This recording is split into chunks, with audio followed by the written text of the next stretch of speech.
A quick comment on literature in the Showa period. During the American occupation, everything was very censored. Okay, literature, movies, radio, performing arts. And instead, because people wanted something to read, American literature became popular, like works by Ernest Hemingway, Mark Twain, etc. But after the end of the occupation in 1952, censorship ended because Japan is back to being a free and democratic nation. And right away, right in the beginning of the post war period, works about fascism and the war became popular. People were trying to heal, and it seems that writing about them helped people heal and sort of, it was cathartic for after losing the war. And Japanese writers during this period, there was no longer literature for the upper class or the lower. It was literature was accessible to everybody. Everybody was allowed to read and enjoy literature.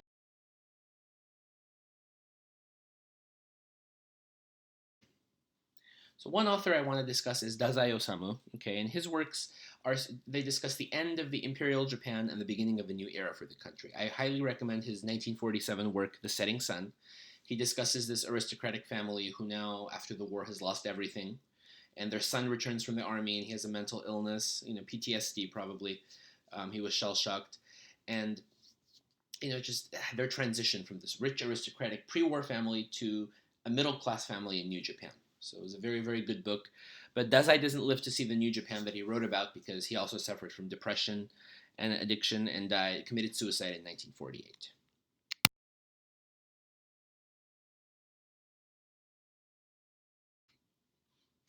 One very, very popular writer of this period is Kawabata Yasunari, okay, one of the most famous post-war Japanese writers. He actually received the Nobel Peace Prize in 1968 for his most famous work, Snow Country. And Snow Country is famous because, well, all of his books, Kawabata's books, are famous because they combine pre-war traditional Japanese literature and culture with modern elements. So it was a great marriage of the two and introduced the rest of the world to Japanese literature, really. So in his speech where he accepted the Nobel Peace Prize in 1968, he talks about the beauty of Japanese culture and how it inspired him.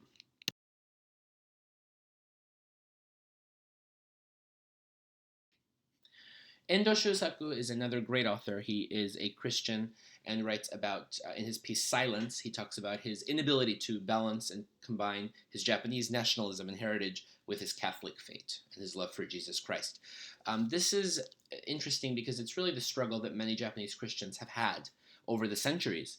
How do they associate monotheistic beliefs with polytheistic beliefs and also love for one's country and the emperor? It was a very difficult meeting of the minds, and Endo talks about it in Silence.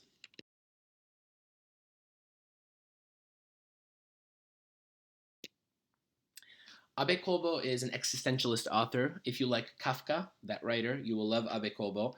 He talks about, in his famous work is the 1962 publication Women in the Dunes. It's also been made into a movie. Very, very philosophical work about human nature and how one can cope in any oppressive situation. It's basically about this man who gets stuck in a sand dune, and he wants, the whole time he's trying to escape. Okay, and there's a woman there as well, so he wants to escape. He wants to escape, and once he finally escapes, he wants to go back. So it's kind of about how we can, human nature works. Once you have something and you lose it, you want it back.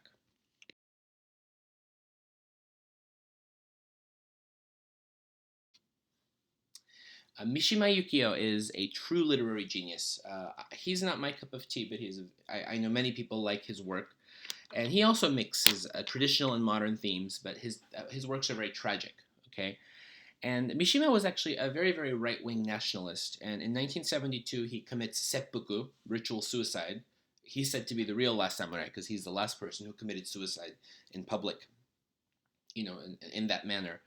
And he did it because he was disillusioned with the government. He didn't like the government's pro-American stance, and he felt that they were losing Japanese nationalist beliefs.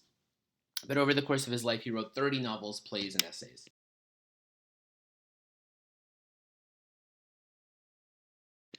And one of his famous works is the Temple of the Golden Pavilion. It's published in 1956, and it's a true story. It's about how a Zen monk burned the Golden Pavilion to the ground in 1950. This had really happened. A Zen monk who was in that area breaks into the Golden Pavilion, burns it to the ground in 1950, and it's been rebuilt since then, but it's not the real original Golden Pavilion.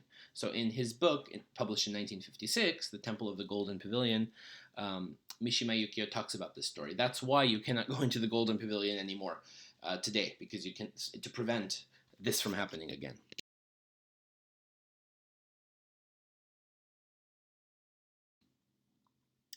Oi Kenzaburo is another famous author. His most famous work is A Personal Matter, published in 1964.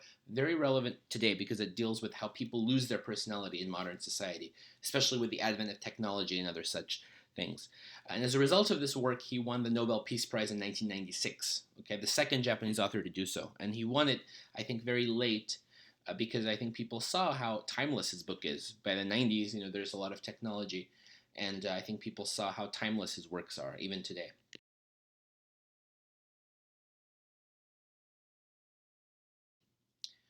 Japanese literature is still active. There's writers now like Yoshimoto Banana. She started writing in the 80s. Her books are very good. Murakami Haruki, I'm sure you've heard of him.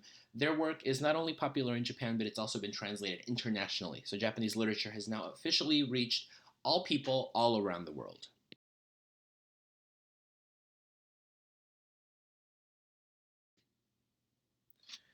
And after the end of censorship under the American occupation, movies become very popular in Japan, cinema.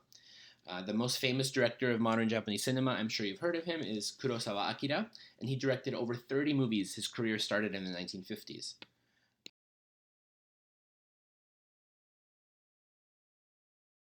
You've probably heard of some of his movies. Rashomon, 1950, based on Akutagawa Ryunosuke's work, right? Ikiru is in 1952. You've heard of The Seven Samurai in 1954, and I think one of his last movies was Ran in 1985. And interestingly enough, most of his movies are about the samurai class and warrior ethics, so it really makes the Japanese interested in their history thanks to Kurosawa's films. And you can enjoy them on YouTube or buy the DVDs with subtitles.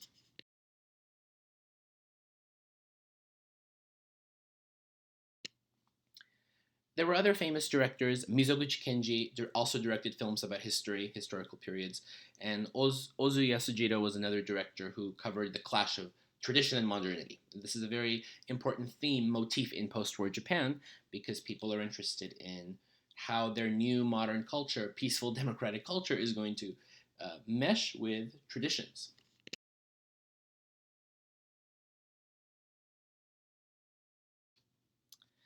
Kabuki remains popular in Japan even today. It's so interesting because there's something so timeless about this performing art. Modern theater remains popular. Musicals are now popular in Japan, so performing arts have been popular as well.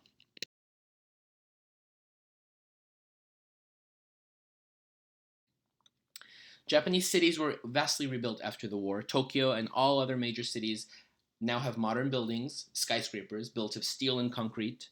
And Maekawa Kunio is a very influential architect because he truly was the mastermind behind high-rise buildings in the cities. And so he really rebuilt and redesigned the layout of the cities. And now, by the 1960s, most middle-class Japanese in the cities and big towns live in apartments and other high-rise buildings because there's no space, right? There's no space to build huge mansions. So everything has to be compact, and especially in Tokyo, the best way to do that is by living in high-rise condominiums and apartments.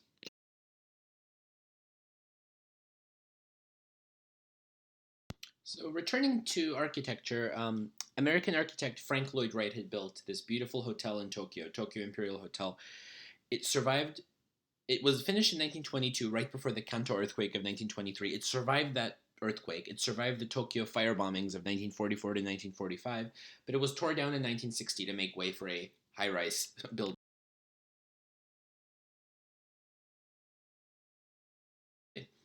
Um, Tanga Kenzo is another famous architect. He completed the Monument to Peace in Hiroshima. This was a museum and monument to commemorate the atomic bomb victims. And he also completed the Tokyo Olympic Sport Arena, which was used in the 1964 Olympics.